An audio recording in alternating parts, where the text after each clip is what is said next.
Gold trusted gold buyers. మీరు తాకట్టు పెట్టిన బంగారాన్ని విడిపించి ఈ రోజు ఉన్న మార్కెట్ ధరకు కొనబడును.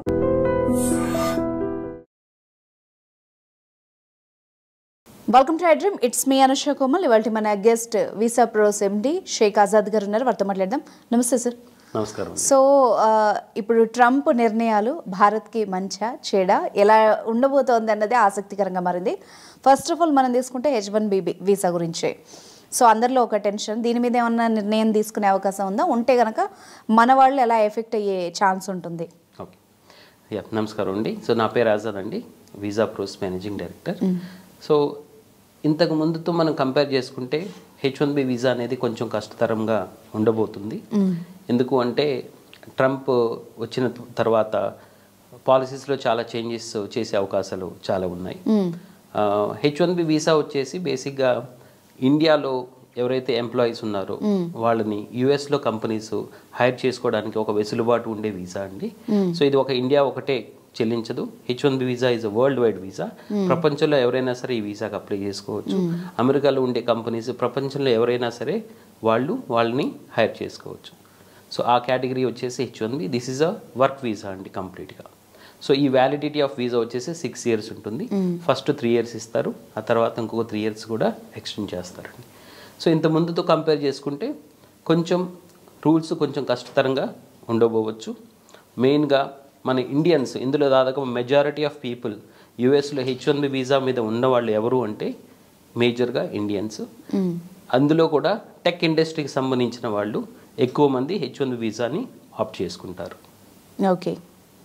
సో ఇంతకుముందుతో పోల్చుకుంటే కొన్ని పాలసీస్లో కొన్ని చేంజెస్ చేసే అవకాశాలు చాలా ఉన్నాయి.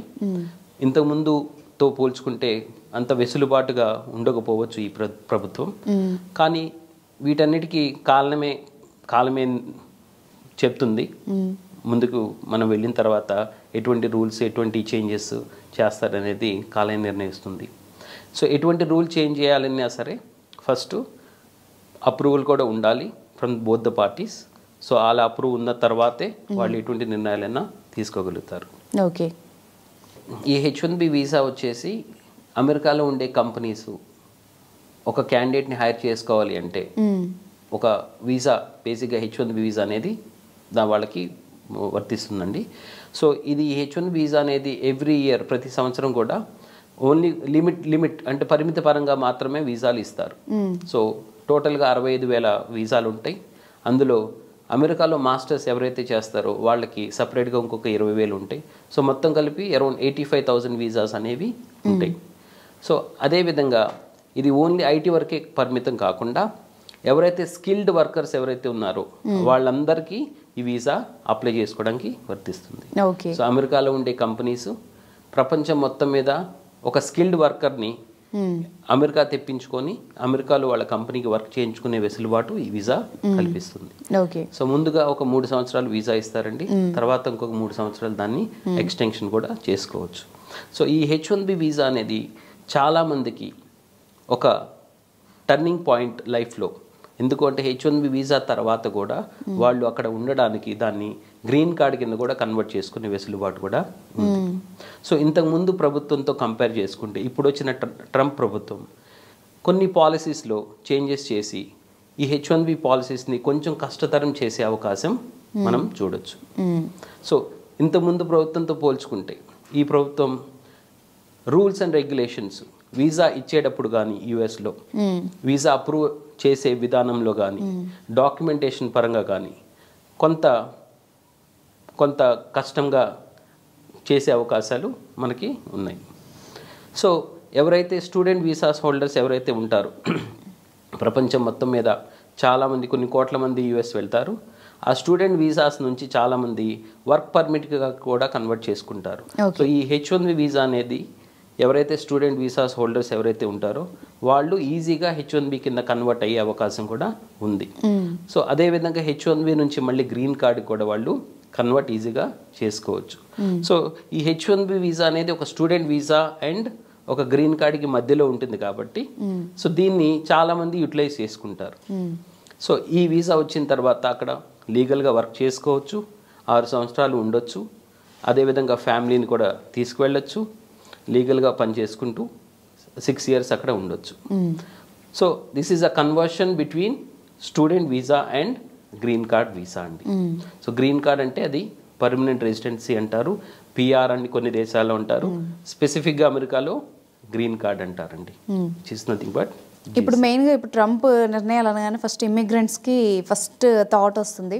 సో ఇమిగ్రేషన్కి సంబంధించి అక్కడ ఉన్న ఇమిగ్రెంట్స్కి కానీ ఎలాంటి చేంజెస్ రాబోతున్నాయి, అసలు రాబోతున్నాయా, ఎలా ఉంటుంది? చాలా మంచి ప్రశ్న అండి. సో ట్రంప్ ప్రభుత్వం ఇప్పుడు కరెంట్ సిచ్యువేషన్లో ఇల్లీగల్ ఇమిగ్రెంట్స్కి చాలా వ్యతిరేకత అండి. తను ఫస్ట్ నుంచి ఏం చెప్తున్నాడంటే, నేను అమెరికాలో గోడ కడతాను, బోర్డర్లో గోడ కడతాను, కట్టాడు కూడా. అమెరికాకి మెక్సికోకి బోర్డర్లో కూడా గోడ కట్టాడు. సో ఎందుకు అంటే ఇల్లీగల్గా ఎవరైతే వేరే దేశాల నుంచి తరలి వస్తున్నారో అమెరికాలో సెటిల్ అవ్వడానికి వాళ్ళకి అడ్డుకట్ట వేయాలని చెప్పి మెయిన్గా ఇటువంటి నిర్ణయాలు ట్రంప్ తీసుకుంటున్నాడు. సో అందులో మేజర్గా వచ్చేసి దాదాపు 1,70,00,000 మంది ఇల్లీగల్ ఇమిగ్రెంట్స్ అమెరికాలో ఉన్నారు. అందులో దాదాపుగా 25,00,000 మంది మన ఇండియన్సే ఉన్నారు. సో వీళ్ళకి చాలా కష్టతరం అవుతుంది. ఎందుకు అంటే ఒక దేశంలో మీరు ఇల్లీగల్గా ఉంటే సో ఆ దేశంలో చాలా ఎక్కువ రోజులు మీరు ఉండలేరు బేసిక్గా, ఎందుకంటే ఎవరైనా ఇల్లీగల్ ఇమిగ్రెంట్ కాబట్టి. సో వీళ్ళకి కష్టతరం అవుతుంది. చాలా కఠిన నిర్ణయాలు తీసుకునే అవకాశాలు ట్రంప్ చేయొచ్చు. సో ఎవరైతే లీగల్గా పనిచేస్తూ ఉన్నారో మన ఇండియన్స్ కానీ ప్రపంచంలో ఏ దేశం నుంచి వెళ్ళి అమెరికాలో లీగల్గా పని చేసుకుంటూ ఉన్నారో వాళ్ళకి ఇప్పటి వరకు ఎటువంటి ప్రాబ్లం అయితే రాలేదు, ఇక ముందు కూడా రాదనే మనం భావించాలి.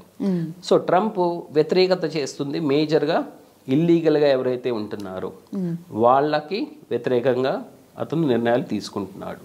సో మీరు లీగల్గా మీ దేశంలో ఆ దేశంలో పనిచేస్తూ అమెరికాలో పనిచేస్తూ లీగల్గా ట్యాక్సులు కట్టుకుంటూ ఉన్నంతసేపు మీకు ఎటువంటి ఇబ్బందులు ఉండదు.